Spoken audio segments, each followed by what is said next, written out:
Programa Quaestio Fidei.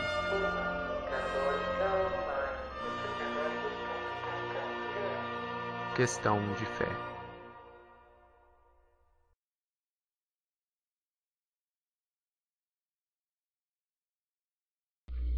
E vamos responder algumas questões referentes ao artigo 4º do Catecismo, da primeira parte, sobre o Espírito Santo. No parágrafo 739, temos o seguinte texto: uma vez que o Espírito Santo é a unção de Cristo, é Cristo a cabeça do corpo quem o derrama nos seus membros para os alimentar, os curar, os organizar nas suas mútuas funções, os vivificar, os enviar a dar testemunho, os associar à sua oferta ao Pai e à sua intercessão pelo mundo inteiro. É pelos sacramentos da Igreja que Cristo comunica aos membros do seu corpo o seu Espírito Santo e Santificador. A questão é: quem não recebe os sacramentos da Igreja, seja porque é de outra religião, ou mesmo sem religião, não tem ou não recebe o Espírito Santo de Deus, Santificador? Olha, nos Atos dos Apóstolos tem uma questão interessante, que é a de São Pedro, quando ele discursava para uma multidão, logo no início lá do ministério dos apóstolos, após a ascensão do Senhor. Está no capítulo 10 dos Atos dos Apóstolos. Ele faz ali o chamado querigma, que é o anúncio, o primeiro anúncio resumido do Evangelho, Ele fala que Jesus de Nazaré foi ungido com o Espírito Santo, com poder, fez o bem, curou, depois o mataram e mais ressuscitou ao terceiro dia. Esse é o querigma, bem resumido. Acontece, a partir do versículo 44, que Pedro estava ainda falando estas coisas quando o Espírito Santo desceu sobre todos os que ouviam a palavra. E os fiéis que eram da circuncisão, que vieram com Pedro, ficaram estupefatos ao ver que também sobre os gentios se derramara o dom do Espírito Santo, pois ouviam-nos falar em línguas e engrandecer a Deus. Então disse Pedro: poderia alguém recusar a água do batismo para estes, que receberam o Espírito Santo assim como nós? E determinou que fossem batizados em nome de Jesus Cristo.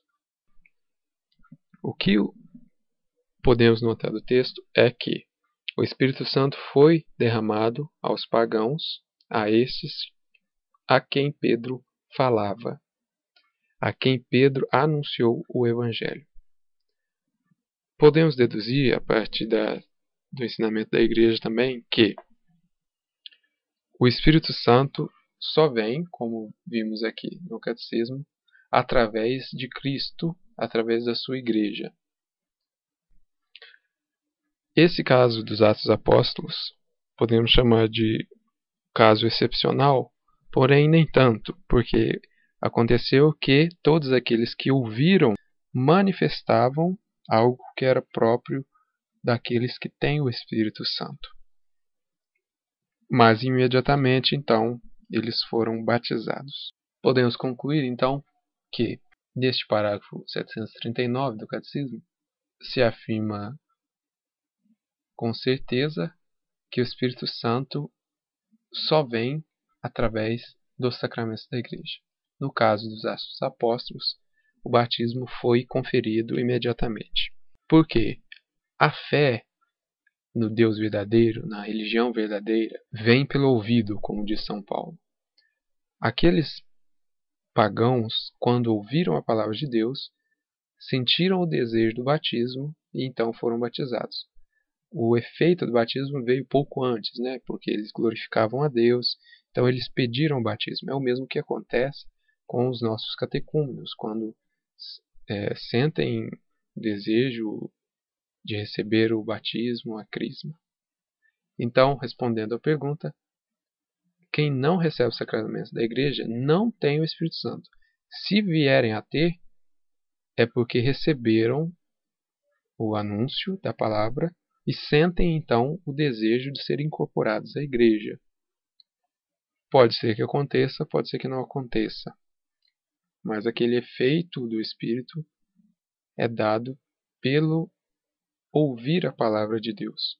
Se não recebem de fato o batismo, não recebem o Espírito Santo como tal, que a teologia chama de inabitação da Trindade.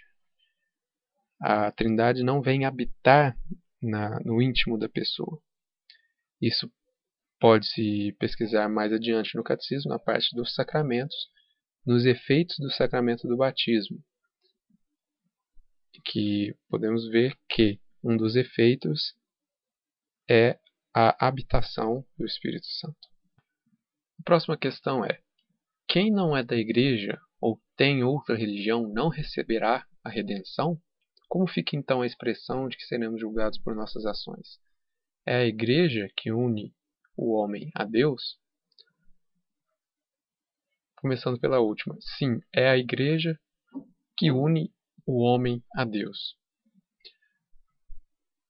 E quem não é da igreja, quem tem outra religião, receberá a redenção?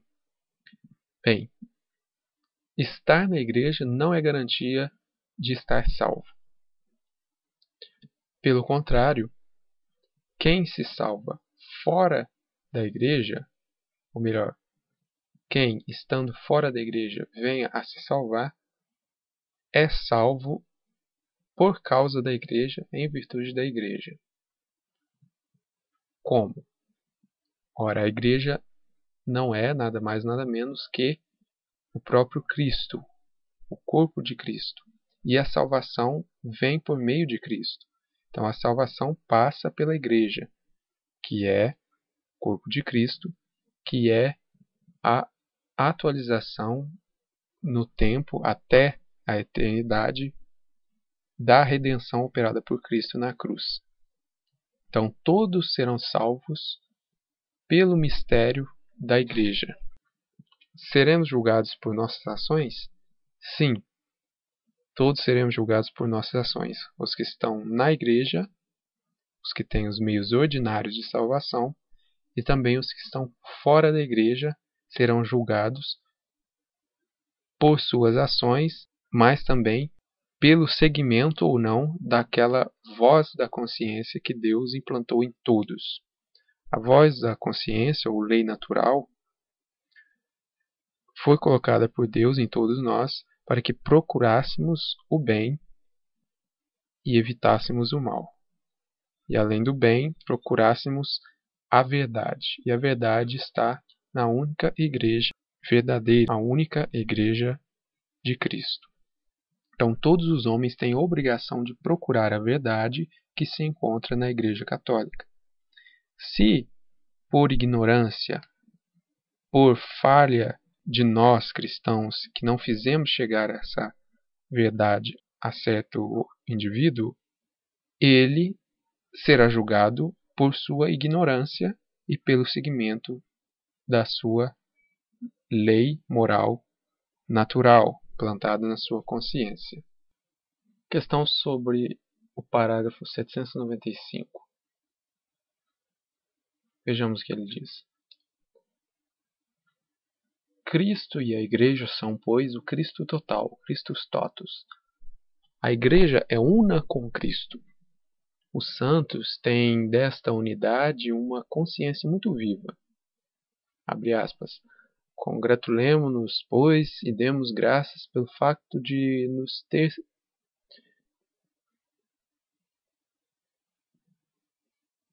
Congratulemo-nos, pois, e demos graças pelo fato de nos termos tornado não apenas cristãos, mas o próprio Cristo. Estais a compreender, irmãos, a graça que Deus nos fez, dando-nos Cristo por cabeça? Admirai e alegrai-vos. Nós tornamo-nos Cristo. Com efeito, uma vez que Ele é a cabeça e nós os membros, o homem completo é Ele e nós. A plenitude de Cristo é, portanto, a cabeça e os membros. Quer dizer, a cabeça e os membros, Cristo e a Igreja. O nosso Redentor apresentou-se a si próprio como uma única pessoa unida à Santa Igreja que ele assumiu. Cabeça e membros são, por assim dizer, uma só e mesma pessoa mística. Uma palavra de São Joana d'Arc aos seus juízes resume a fé dos santos doutores e exprime o bom senso do crente. De Jesus Cristo e da Igreja, eu penso que são um só, e não há que levantar dificuldades a esse respeito. Então, a questão: Cristo, cabeça, e a Igreja, corpo, são um só? Sim, assim como o corpo tem vários membros, entre eles a cabeça, a Igreja e Cristo são uma mesma realidade. Uma realidade mística, de fato. A Igreja aqui no sentido de corpo místico. Assim também como um casal cristão, unidos pelo laço do matrimônio, como sacramento, são um só corpo, nos dizeres da própria Bíblia. Então, se Cristo é Deus na Santíssima Trindade, nós, sendo um só em Cristo, também seríamos? Não, porque não é o Cristo o mesmo que o Pai e o mesmo que o Espírito Santo. São três pessoas distintas. Assim, a Igreja é una com a pessoa de Cristo, nela está presente toda a Trindade. Porém, não é o mesmo que dizer que a Igreja é a Santíssima Trindade. Não. Na Igreja age a Santíssima Trindade, assim como o Pai age pelo Filho, o Espírito também age pelo Filho e é enviado pelo Filho e pelo Pai. Em que ponto, então, entram nossos pecados nessa ligação, ou os próprios pecados da Igreja? A Igreja em si, como estamos vendo aqui, que ela é o corpo de Cristo, ela não peca. Ela é indefectível, ela é perfeita, ela é toda santa. Quem peca são os membros da Igreja. Mas os membros não fazem parte do corpo?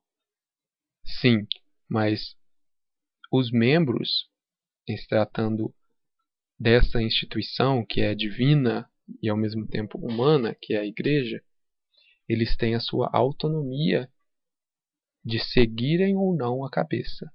O pecado, então, nada mais é que o distanciar-se da cabeça.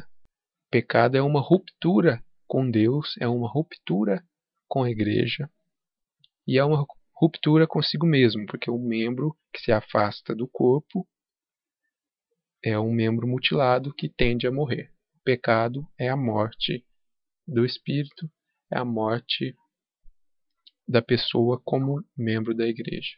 Quando a Igreja se manifesta, é Cristo quem fala? Sim. Quando é a Igreja que se manifesta, que fala, que se pronuncia, é sim Cristo que fala, porque Ele dotou a Igreja deste poder de falar em seu nome. Quem vos ouve, a mim ouve. Quem vos rejeita, a mim rejeita. E ele disse mais, ele disse a Pedro: tudo que ligares na terra será ligado no céu. E ele prometeu a assistência infalível do Espírito Santo. Eu estarei convosco todos os dias, ensinarei a vocês toda a verdade. Isso ele prometeu aos discípulos antes de subir aos céus. Agora, é diferente quando uma pessoa fala em seu próprio nome, mas um padre, um bispo. Eles não falam necessariamente em nome de Cristo como pessoas, mas como igreja sim. Então, quando eles pronunciam aquilo que a igreja ensina, é Cristo que fala. Quando eles falam a partir de si, afastados da igreja, não é Cristo que fala. Do parágrafo 817, o que são heresia, apostasia e cisma? Bem, esse parágrafo diz desses três pecados contra a unidade da igreja. As definições estão no Código de Direito Canônico, no cânon 751, temos: chama-se heresia a negação pertinaz, após a recepção do batismo, de qualquer verdade que se deva crer com fé divina e católica, ou a dúvida pertinaz a respeito dela. Explicando, então a heresia é uma negação por uma pessoa de fé, uma pessoa batizada, de qualquer verdade de fé católica. Ou seja, eu não acredito que Deus exista, mesmo tendo aprendido isso e tendo vivido isso na igreja. Ou continuo com dúvida pertinaz, ou seja, uma dúvida constante e que eu não me livro dela, a respeito da presença de Cristo na Eucaristia e qualquer outra verdade de fé. É eu negar aquela verdade que já foi definida como verdade de fé. A apostasia é o repúdio total da fé cristã. Então, seria quando eu abandono a fé cristã totalmente. Depois de uma longa caminhada, eu deixo a fé cristã. Cisma é a recusa de sujeição ao sumo pontífice ou de comunhão com os membros da igreja a ele sujeitos. Ou seja, quando uma pessoa ou algum grupo nega o sumo pontífice, nega obediência ao Papa, se separa da igreja, mesmo que preserve a fé. É o caso, por exemplo, dos ortodoxos, que eles têm tudo o que tem a Igreja Católica Romana. Eles têm os sacramentos válidos, eles têm a fé correta, porém eles não se submetem ao Papa. Então eles estão em cisma. Também seria o mesmo caso numa igreja local, ou seja, numa diocese ou algum grupo que se separa da obediência do bispo, constitui um grupo ali que se chama católico, tudo, porém em desobediência ao bispo local. Outro exemplo que podemos citar é das igrejas ou seitas protestantes e derivadas. Eles estão em que caso? No mínimo em heresia e em cisma. Em cisma porque eles se pretendem cristãos, creem em muitas das verdades cristãs, porém não se submetem à única igreja, ao Papa e à sua hierarquia. Em heresia, porque negam várias das verdades católicas. Sobre o parágrafo 819. Aceitar que existem elementos de salvação fora da Igreja Católica significa aceitar que existe salvação fora da Igreja? Não. Vejamos o parágrafo 819. Existem, fora das fronteiras visíveis da Igreja Católica, muitos elementos de santificação e de verdade.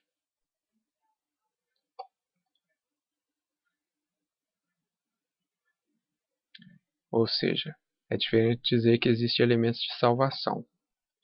Existem elementos de santificação e de verdade. Por exemplo, a palavra de Deus escrita, a vida da graça, a fé, a esperança e a caridade, outros dons interiores do Espírito Santo e outros elementos visíveis. O Espírito de Cristo serve-se destas igrejas e comunidades eclesiais como meios de salvação, cuja força vem da plenitude da graça e da verdade que Cristo confiou à Igreja Católica. Todos esses bens provêm de Cristo e a Ele conduzem por si mesmos e por si mesmos reclamam a unidade católica. Ou seja, dizer que fora da Igreja existem elementos de santificação e verdade significa que estes elementos de santificação e verdade não estão fora da Igreja, eles são pertencentes à Igreja e, porventura, outras comunidades religiosas, outras seitas utilizam destes elementos. Mas tem um ditado que diz: toda verdade em qualquer lugar que se encontre, pertence à Igreja Católica. Então não existe salvação fora da Igreja Católica. Existe a possibilidade de salvação apesar de se estar fora da Igreja Católica. E quem se salva por meio da Igreja Católica, mesmo sem o saber. Aliás, o requisito para se salvar estando fora da Igreja Católica é a inocência e ignorância da verdade católica. Seria o ecumenismo? Não. O ecumenismo, do ponto de vista católico, é fazer esforços de evangelização para que todas as igrejas cristãs, aqui ecumenismo só se refere a igrejas cristãs, não a seitas e não a outras religiões, fazer um esforço para que essas igrejas reconheçam a verdade total, que é a verdade católica. Então, deixem essas igrejas e se unam à única igreja verdadeira. Creio que respondi também quais são os limites dessa aceitação, que não é uma aceitação de elementos de fora da igreja. São elementos da igreja que estão fora dela. Não são elementos de fora que fazem o mesmo papel de que os elementos da igreja. Parágrafos 823 e 827. Igreja santa e pecadora. Em que ponto um interfere no outro? Bem, esse termo não é correto. Não existe igreja santa e pecadora. A igreja toda é santa. Quem peca são os seus membros, são os homens. A igreja, como vimos, é o corpo místico de Cristo, que em si é indefectível. Não tem pecado. O 823 diz que a igreja é santa. A igreja é, aos olhos da fé, indefectivelmente santa. Com efeito, Cristo, Filho de Deus, que é proclamado o único santo, com o Pai e o Espírito, amou a igreja como sua esposa, entregou-se por ela para a santificar, uniu-se a si como seu corpo e acumulou com o dom do Espírito Santo para a glória de Deus. A igreja é, pois, o povo santo de Deus e os seus membros são chamados santos. No 827 diz que, enquanto Cristo, santo e inocente, sem mancha, não conheceu o pecado, mas veio somente expiar os pecados do povo, a igreja, no seu próprio seio, encerra pecadores. Aqui não diz que a igreja é pecadora. É simultaneamente santa e chamada a purificar-se. Purificar a quem? Purificar os membros, prosseguindo constantemente no seu esforço de penitência e renovação. Todos os membros da igreja, inclusive os seus ministros, devem reconhecer esses pecadores. Os membros, os ministros, pecadores. Em todos eles, o joio do pecado encontra-se ainda misturado com a boa semente do Evangelho até os fins dos tempos. A igreja reúne, pois, em si, pecadores abrangidos pela salvação de Cristo, mas ainda há caminho de santificação. A igreja é santa, não obstante compreender no seu seio pecadores. Ela tem no seu seio pecadores, mas o pecado dos membros não afeta a santidade da igreja, porque ela não possui em si outra vida senão a da graça. Graça não subsiste com pecado. A igreja não tem pecados. É vivendo da sua vida que os seus membros se santificam, e é subtraindo-se a sua vida que eles caem em pecado e nas desordens que impedem a radiação da sua santidade. É o que eu já havia dito. Quem cai em pecado rompe com a igreja, porque a igreja não tem pecado e não suporta o pecado. É por isso que ela sofre e faz penitência por essas faltas, tendo o poder de curar delas os seus filhos pelo sangue de Cristo, pelo dom do Espírito Santo. Então, esse termo igreja santa e pecadora, a igreja nunca atribuiu a si mesma. Muitos, às vezes até teólogos, utilizam, mas de forma errada. A igreja não é santa e pecadora, a igreja toda é santa. A expressão mais parecida com isso que encontramos é na oração eucarística 5, que só existe no Brasil. É no finalzinho, quando se diz: somos povo santo e pecador. Aqui, infelizmente, essa oração foi aprovada pelos bispos do Brasil, foi criada e aprovada por eles. teve aí uma tendência a afirmar esse erro de chamar a igreja de santa e pecadora. Apesar de que no texto mesmo diz que é o povo, mas isso confunde um pouco as pessoas. 837. A igreja é católica, ou seja, para todos. Porém, ao mesmo tempo em que ela é para todos, isto é, abrangente, ela também restringe quando diz que só é católico quem a aceita na sua totalidade. Sim, aqui como uma afirmação é todo verdadeiro. Apesar dela ser aberta a todos, ela não obriga ninguém a segui-la. Agora, quem a segue deve segui-la tal como ela é, e não a seu próprio modo. Isso é óbvio em qualquer instituição, em qualquer fé. Ou você acredita, ou você não acredita. Acreditar pela metade é complicado. Vamos ver o que diz o parágrafo 837. Estão plenamente incorporados na sociedade que é a Igreja aqueles que, tendo o Espírito de Cristo, aceitam toda a sua organização e todos os meios de salvação nela instituídos. E que, além disso, pelos laços da profissão de fé, dos sacramentos, do governo eclesiástico, da comunhão, estão unidos no todo visível da Igreja, com Cristo que a dirige por meio do sumo pontífice e dos bispos. Mas a incorporação não garante a salvação àquele que, por não perseverar na caridade, está no seio da Igreja de corpo, mas não de coração. É o que eu já disse, a incorporação não garante a salvação e aqueles 3 pecados contra a unidade da Igreja, como todo pecado, afasta da Igreja. Ora, rompendo a unidade da Igreja, estamos negando a única Igreja, então estamos negando a catolicidade da Igreja. 843. A Igreja reconhece nas outras religiões a busca de Deus. Seria o ecumenismo? Não, como disse acima, o ecumenismo só se refere a igrejas cristãs, de fato. Seriam as igrejas tradicionais, protestantes. Com outras religiões e seitas, a igreja pode aceitar o diálogo, que é chamado diálogo interreligioso. Então, nesse ponto, a igreja reconhece que há coisas boas nas outras religiões. Não significa dizer que as outras religiões sejam boas.